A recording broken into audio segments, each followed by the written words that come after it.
welcome back to another video. Today I'm going to be giving you guys a closer look at the new Luke Skywalker Retro Collection figure from The Empire Strikes Back. This came from Hasbro in celebration of The Empire Strikes Back. They did this with the New Hope wave literally last year, about this time last year, and they've released a new wave of Empire Strikes Back figures. What it seems like we're getting is just some top figures of the years when they came out. We didn't get all of the A New Hope figures. We are not probably going to get all of the Empire Strikes Back figures. We probably won't get all of the Return of the Jedi figures if they even keep it going. But we have this for now, and it's pretty good. This is one of my favorite Lukes. I love Bespin Luke and Dagobah Luke. Luke from Empire Strikes Back is my favorite. I don't know why. I just love his outfit. I just do. I don't know. It's just super aesthetic for me. I love what he's dressed in for some reason, and I like the versions that he comes in. I've got the big giant, well, you can't see it, but it's the big giant jumbo, what is that, gentle giant figure, giant, and it's literally just a giant version of this, and I love it. But anyways, getting on to the actual figure itself, or the card rather, we do get the wear and tear that Hasbro has purposely printed on the card that really makes this stand out as not being an original, genuine, vintage figure. Other than that, the warnings aren't the same. We have this giant retro collection sticker that is like a big red flag showing that you're not getting an original figure. And then, of course, the bubble has an internal plastic that holds the figure that the original version did not have. But other than that, we get the Luke Skywalker Bespin here, the green backing, Empire Strikes Back logo. On the back, we have the rest of the wave just by their names, and then a little bit talking about the 40th anniversary. So I do have some figures to compare him to. I have this whole wave in actual vintage form, at least loose, incomplete. But I will show you the comparison, and then we'll take a closer look at this figure. So yeah, let's check it out. Alright guys, so here is Bespin Luke Skywalker out of packaging. He is pretty cool. We'll get into him a little bit later, but I do want to show you his accessories first. This is a cool action figure, especially cool probably from back in the day too, because he comes with not one but two accessories. This is one of the figures that has an individual, can come out of the hand lightsaber. He can hold it. It's a true accessory. It looks, my sister always says it looks like a little ninja sword. They printed it in yellow. That's just the color it came in. But obviously, as long as it's not red, he's not a bad guy. It's not super duper detailed. There are a couple buttons on the handles. It doesn't have any bearing onto what the actual lightsaber looks like. It was not screen accurate by any means, but you do get it, and this is iconic. So you get that lightsaber.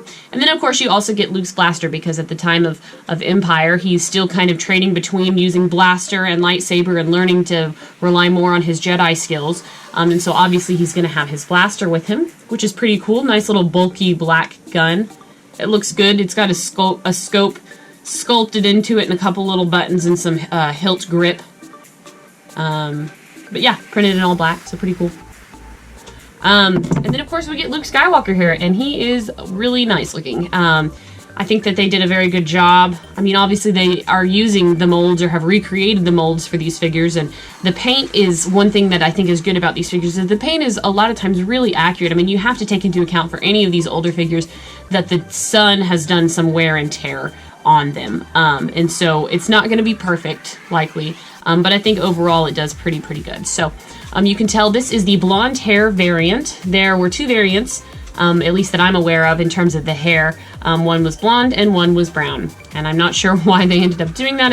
One was first run, one was second run, more than likely. But they have decided to recreate the blonde version, which I think is probably, I mean, he was more of a brown-haired kid during Empire, in my opinion, but that's fine. Take it as you will. I love his little Bespin fatigues. The pockets look awesome. It's printed in a light tan color. It's got pockets on the sleeves. His belt looks really nice. It's dark.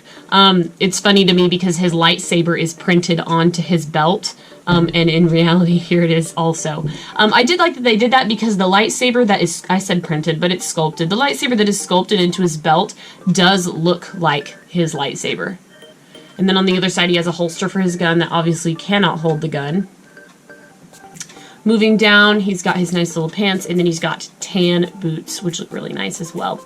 This figure has 5 points of articulation. It has a swivel head, swivel arms, and swivel legs. So it goes 1, 3, 5 in terms of articulation. And he looks really good overall. I like the way they printed this plastic to make it look like there's like moving fabric in the back. I think it looks really nice. A difference between this figure is there is printing. You probably can't see it, but printing on the bottom of the feet. Just numbers that don't mean anything to me, probably batch numbers. He does have a date stamp on the back of his leg. You won't be able to see it because it's so light, which I thought was funny because this date stamp looks very similar to the original ones in terms of it's small. I reviewed some of my other retro collection figures earlier, like the Princess Leia and Lando, and their stamps were really big on the back of their legs. But this one does says 2020 LFL Vietnam, so you can't get it confused for the 1980 version. Because it is stamped onto the figure, so I like that. So I just want to show the brown-haired Luke because they have the same face. Obviously, there's the difference in the hair for the most part, but this brown-haired Luke does have the same face as the new blonde-haired one. And obviously, you can see kind of the difference between their bodies. This Luke's legs are a little bit more spread out. This one's are a little bit more together. This Luke, for me, I bought him. He's got a loose arm, but that's okay. And I got him for one of my birthdays one time for my sister. But yeah, really cool. I think overall they did a really good job. Just in comparison, yeah, they look super nice. On the back, there's the 1980 LFL Hong Kong stamp for the gray hair, or for the brown-haired Luke. And then I do have my blonde-haired Luke as well, which also looks really good. This one might be in a little bit better condition, but the faces are not the same. So that's really interesting to me that they did that. Again, the fatigue color is just a little, this one's maybe a little bit more peachy, and then this one's legs are a little bit more spread out. This might have been Hasbro trying to allow their figures to stand better on their own, and so modifying that slightly, but their hand position seems to be the same and everything, so there is that. My brown-haired Luke does have his original accessories, so I'll compare him, those accessories, to the new vintage collection. The biggest separation is going to be the blue, the navy versus the black plastic. So obviously and you're probably familiar with it if you collect vintage figures or know anything about them, is that navy blue on a lot of the figures' weapons is a very authentic. That's just the color they printed in. And then the black gun is the new one, which is a more accurate color technically. But I really like the blue. I like the color of it. I don't know. And then obviously comparing the lightsabers. Forewarning, I did not chew on the top of this. I bought it this way. But some little kid who had this Luke Skywalker did. He made it just a little bit longer. But for the most part, they are almost identical. So this is definitely going to be one of those that, if you're interested in getting the original version of Luke, want to be really skeptical and look out for. I can't tell if there's really any way to tell a difference between these two. I think on the original, the buttons are a little bit bigger. Yeah. And then obviously doing the float test would be the other way to check it. But this one's really, really close. Maybe if they had printed it in maybe a different shade or something. I don't know. It's like, how accurate do you want to get to the originals? How authentic do you want to be? Which in the term, you know, on the other side of the hat can be really bad. So, I mean, it's just kind of take your choice. But anyways, guys, let me know which one you like best. Mostly in terms of, do you prefer the blonde or the brown hair? I'm totally curious. But yeah, so going this way, this is the newest figure, and then this is the other two 1980 Luke Skywalkers. But anyways, thank you so much for watching, guys, and stay tuned for more videos. I always have them coming. Until next time, I'll see you later. Bye.